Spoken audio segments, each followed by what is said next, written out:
Disclaimer. The views and opinions expressed in this episode are those of the GOAT, or the greatest of all Titos, and do not necessarily reflect the views or positions of all Titos or uncles around the world. Possibly a few, but definitely not all. Go for my makeshift setup somewhere in BGC. And I wasn't really planning on shooting this particular video, but a pleasant accident happened.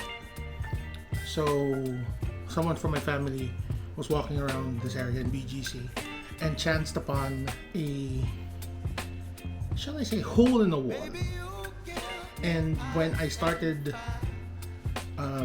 reviewing chicken sandwiches, this particular brand was brought up a couple of times or 6, and the restaurant in question is foul bread. So when yung kapamilya ko was like walking around, I was here resting, they passed by this place and decided to get me the crispy chicken sandwich, and I'd like to talk about it. So it was unassuming. It came in your typical paper bag with a rectangular box, no bigger than yung typical na shoebox na pambata. At first, I was excited about it and I thought it was a Mr. Beast burger.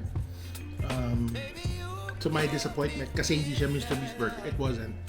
I turned the box around and I was looking at the letters that were kind of jumbled up. And for a while, it took me a while to read what the letters spelled. And at first, I thought it was flow bread. But if you're gonna read it from top to bottom, left to right, it's spelled foul bread. And again, since I mentioned it, like 6 of my friends mentioned or recommended foul bread, I couldn't pass the opportunity up to shoot a food review. So here is my food review of Foul Bread's crispy chicken sandwich. So again, looking at the box, was unassuming. When you open it, it's like the typical.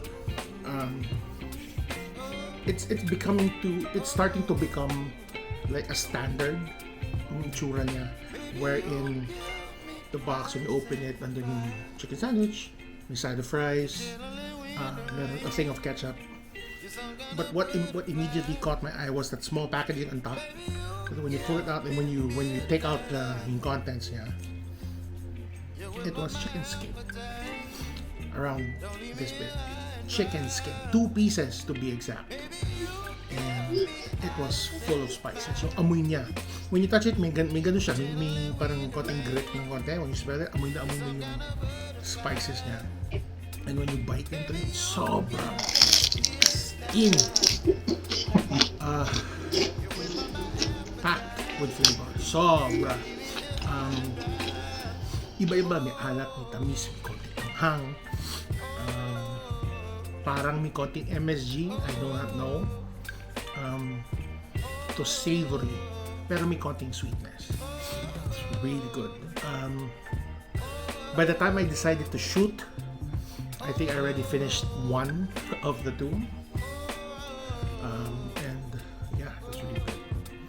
Then the next that you would automatically get into is the fries. Kasi medyo malaki yung burger. Di naman malaki, pero siyempre medyo malaki siya compared to the fries. Normally, yun ang una mong dudukutin. So that was the next thing that I picked up, the fries. The fries weren't spectacular. They just looked like your average fries. Medyo under-seasoned, to be completely honest. But it was okay. It's crispy. Yung typical na fries na crispy on the outside, tas medyo fluffy on the inside. And I think a lot of people like it that way. Nice. And now on to the star of the show, the crispy chicken sandwich. When you bite into it, you know right away that they used chicken thighs,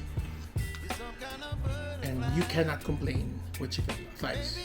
And kadalasan now, lately, napapansin ko, most of all the restaurants that will come up with a version of a chicken sandwich, it was always chicken thighs, and it's not even filleted; it's like shredded, tapos binalot sa batter, different. And the same thing goes for foul bread. You bite into it, it's juicy. the breading wasn't. I just realized the breading wasn't crispy, even if they called it crispy chicken sandwich. Or siguro because I'm comparing it to something else. I'm comparing it to Jollibee's. I'm comparing it to Andok's Dokito Burger. But I'm not complaining. Masarap siya. Tapos yung kanilang parang I'm guessing it's like a version of their version of coleslaw. Ng pipino. Yeah, may cucumber. Not diced. No, not diced. It's chopped. It's slivers of cucumber with this dressing na I couldn't pinpoint. Hindi mo naman cook it. So I couldn't pinpoint but it was good. May pagka-Asian-ish na flavor. Medyo may pagka-peppery ang lasa niya compared to, like, again, Jollibee chicken sandwich.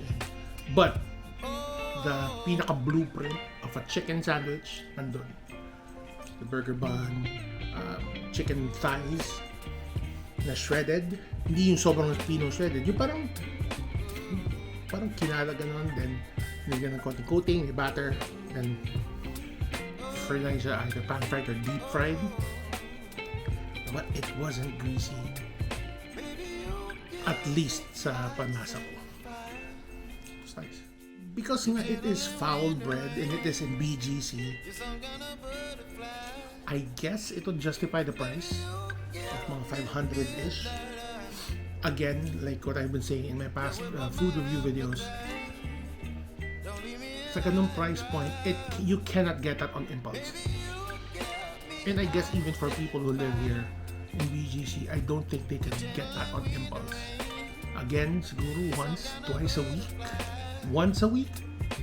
Twice a week pag medyo maganda sweldo mo. This time, because it's a chicken sandwich, medyo informal siya, medyo casual siya. So, hindi mo siya maka-classify like as a birthday sandwich or a birthday meal or a date meal. Siguro casual date, but not like on a date.